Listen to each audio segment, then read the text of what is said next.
Kondisi agama Islam pada awal mula masuknya di Kutai Kartanegara sifatnya masih sederhana. Setelah mengikuti perkembangan zaman sekarang ini, seiring perkembangan di bidang ilmu pengetahuan maupun bidang teknologi, proses penyebaran Islam sudah mengalami kemajuan.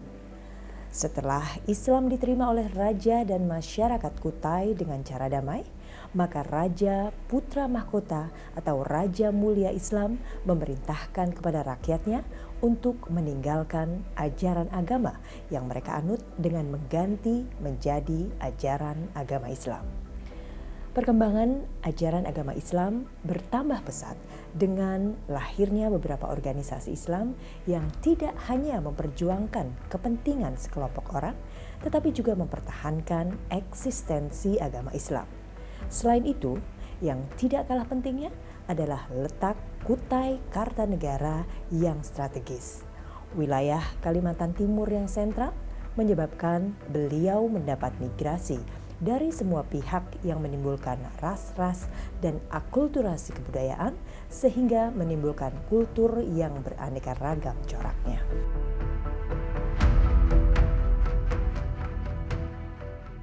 Kutai Kartanegara merupakan salah satu kabupaten yang terletak di Provinsi Kalimantan Timur. Penduduk asli daerah ini terdiri atas dua suku, yakni pertama suku Kutai yang biasa disebut dengan suku Melayu Muda atau Dentro Melayu. Suku ini mendiami tepi-tepi sungai dan kota. Kedua, suku Dayak yang disebut Melayu Tua. Suku ini mendiami daerah pedalaman Kutai Kartanegara.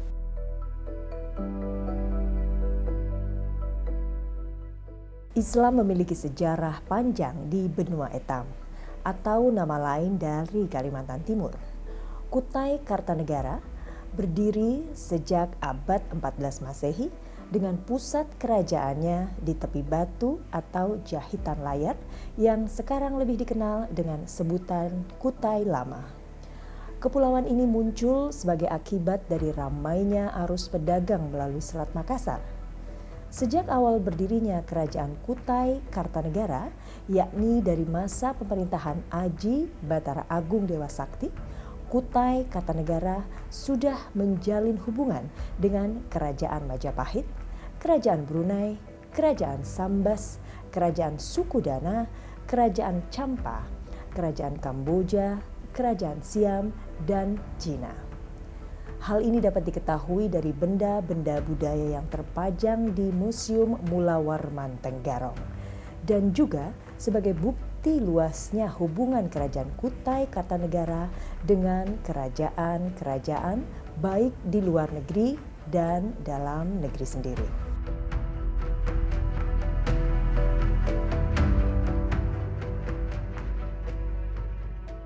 Kerajaan Kutai Kartanegara berkembang dengan pesat sehingga Islam masuk ke kerajaan Kutai sejak pemerintahan kedua, yakni masa kekuasaan Aji Batara Agung Paduka Nira pada tahun 1325 hingga 1360. Pengganti Paduka Nira adalah Aji Maharaja Sultan, nama yang syarat dengan pengaruh Islam. Namun, Islam secara resmi menjadi agama kerajaan ketika Aji Raja Mahkota Mulia menduduki tahta kerajaan pada tahun 1545 sampai 1610. Pada masa pemerintahan Aji Raja Mahkota Mulia, perhatian untuk mengembangkan agama Islam sangat besar. Bukan hanya dalam perluasan wilayah kekuasaan Islam, namun dalam sistem kerajaan beliau sering mengubah bentuk kerajaan menjadi kesultanan.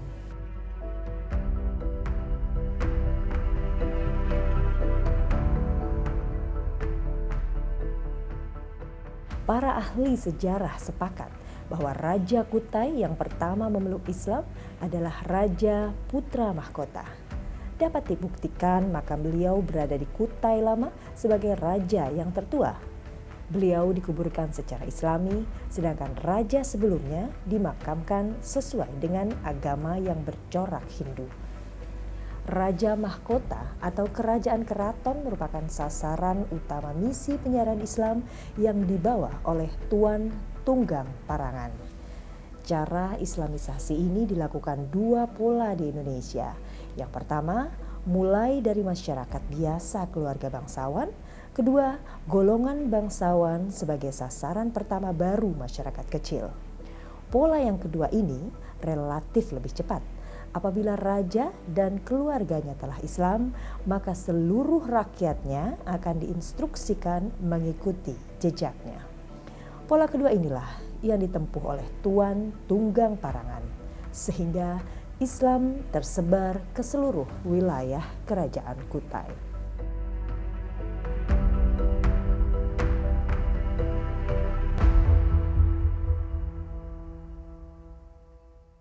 Penyebaran agama Islam di Kutai dipengaruhi oleh pola kehidupan dan pemikiran penduduk yang sebelumnya menganut agama Hindu.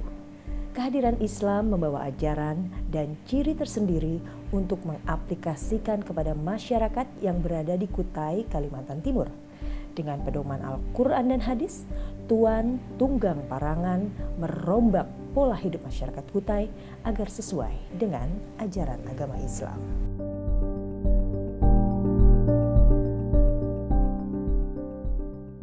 Tuan Tunggang Parangan atau Syekh Abdurrahman Al-Idrus atau Datuk Tiro adalah mubalik yang telah berhasil mengislamkan Sulawesi Selatan kemudian beranjak ke Kutai. Sedangkan menurut Rabitah Alawiyah bahwa Tuan Tunggang Parangan adalah Habib Hashim bin Musaya bin Yahya. Beliau adalah seorang ulama yang datang dari negeri Matan yang sekarang dikenal sebagai Ketapang atau Kalimantan Barat. Bersama sahabatnya Datok Rimbadang yang berasal dari negeri Kota Tengah Kampar Riau yang telah lama menetap di Sulawesi Selatan bersama dua orang temannya yaitu Khatib Sulaiman dan Khatib Bungsu atau Datok Ditiro.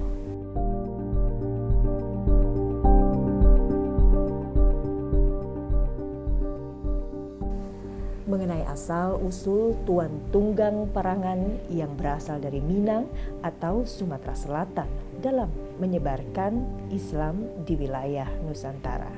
Sebelum melaksanakan tugasnya dalam melaksanakan agama Islam, Tuan Tunggang Parangan bersama sahabatnya singgah di Pulau Jawa untuk lebih memperdalam ilmu agama. Setelah itu, baru menjalankan misinya menuju Makassar dan berhasil mengislamkan wilayah tersebut, kemudian melanjutkan ke Kutai Kertanegara. Bulungan atau Berau diduga memeluk Islam terlebih dahulu di Kalimantan Timur. Berdasarkan suatu fakta bahwa lalu lintas pelayaran dan perairan Kalimantan Timur sampai menuju ke utara sudah terbuka sejak berabad-abad bahkan ribuan tahun yang lalu.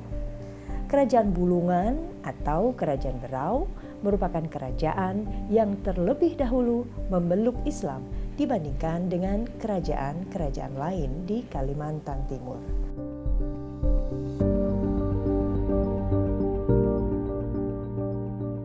Sebelum Islam masuk ke dalam kerajaan Kutai Kartanegara, Raja Kutai Kartanegara mempunyai kesaktian-kesaktian luar biasa yang bersumber pada ajaran agama Buddha, Hindu, dan animisme.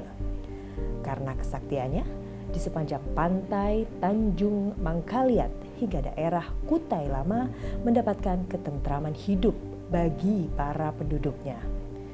Pada suatu hari, kerajaan Kutai kedatangan seorang mubalik, seorang sayyid yang dapat merubah sebuah keyakinan yang dianut oleh sang raja beserta rakyatnya. Kedatangan mubalik tujuannya adalah membawa seruan, mengajak raja, keluarga, dan rakyatnya untuk memeluk agama Islam, dan raja pun menerima dengan baik dan penuh keikhlasan.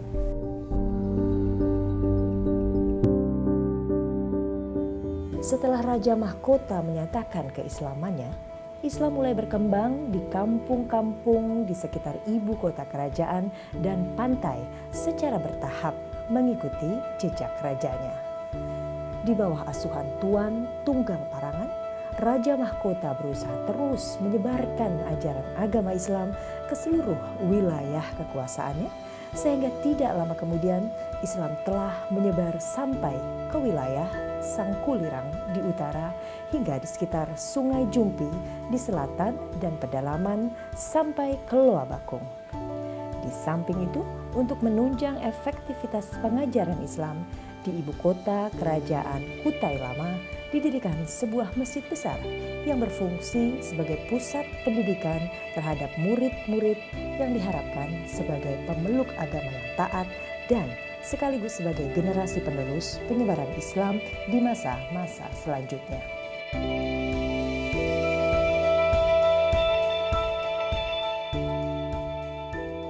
Setelah berhasil menyebarkan Islam hampir ke seluruh wilayah kekuasaannya dan memerintah selama 35 tahun, Raja Mahkota meninggal dunia dan dimakamkan di salah satu ibu kota kerajaan Kutai Lama Anggana dan mendapatkan gelar Aji yang berarti raja yang dimakamkan.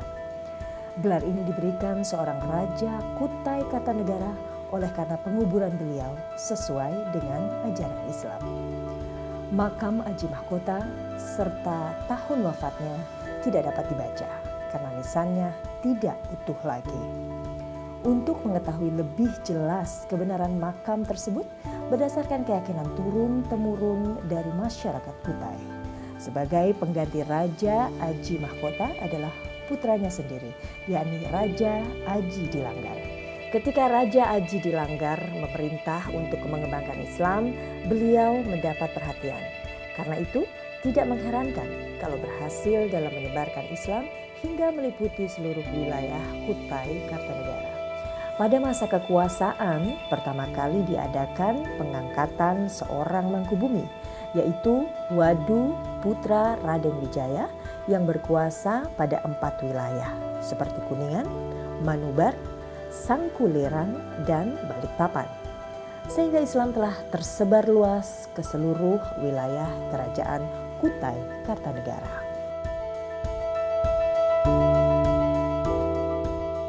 Setelah Raja Aji Dilanggar mangkat, pewaris kekuasaan selanjutnya adalah Aji Pangeran Sinom Panji Mandapa.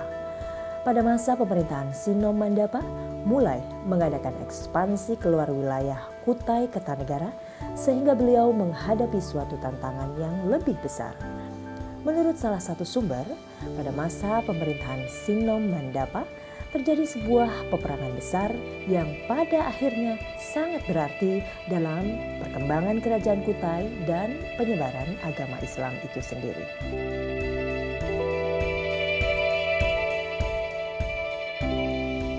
Peperangan tersebut adalah antara kerajaan Kutai Kartanegara dengan 3 maharaja sekaligus, yakni Maharaja Dharma Setia, Maharaja Setiaguna, dan Maharaja Setiayuda dari kerajaan Kutai ing Martadipura yang berpusat di Muara Kamang.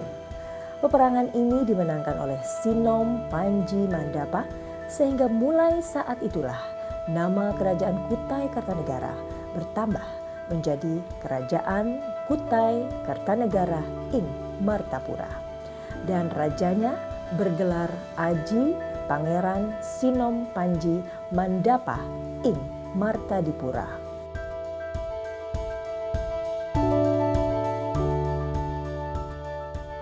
Dalam hubungannya dengan penyiaran agama Islam, kemenangannya dalam peperangan tersebut sangat menguntungkan.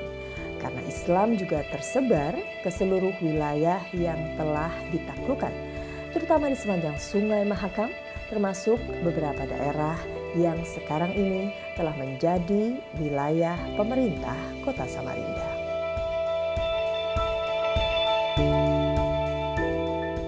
Masuk dan berkembangnya ajaran Islam di kerajaan Kutai Kartanegara juga melalui beberapa jalur, yaitu yang pertama, jalur perdagangan setelah Islam diterima oleh Raja Kutai Kartanegara, putra mahkota atau Raja Mulia Islam melalui Tuan Tunggang Parangan yang kedatangannya di Kutai Kartanegara khusus untuk menyebarkan Islam.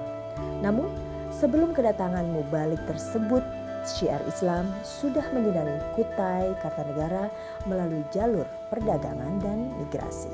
Kedua adalah jalur perkawinan. Jalur kawin mawin sangat penting dalam penyebaran agama Islam. Ketika kedatangan Tuan Tunggang Parangan di Kutai Kartanegara, beliau melakukan kontak hubungan melalui pernikahan dengan penduduk pribumi, termasuk menikahi keluarga istana kerajaan. Dengan demikian, mungkin langkah yang tepat dilaksanakan untuk dapat menyiarkan dan lebih mudah disosialisasikan kepada keluarga-keluarga yang belum menerima Islam secara baik. Dan ketiga adalah jalur pendidikan. Setelah Raja Mahkota memeluk Islam, maka letak dasar-dasar yang pertama dibangun adalah tempat ibadah, yaitu masjid dan langgar atau musola. Tempat ibadah ini juga berfungsi sebagai sarana pendidikan. Melalui jalur pendidikan ini, ajaran agama Islam dapat lebih dipahami dan dimengerti oleh para penganutnya. Mereka yang beragama Islam tidak hanya simbol, sehingga ajaran agama Islam dapat dilaksanakan dan diamalkan dalam kehidupan sehari-hari.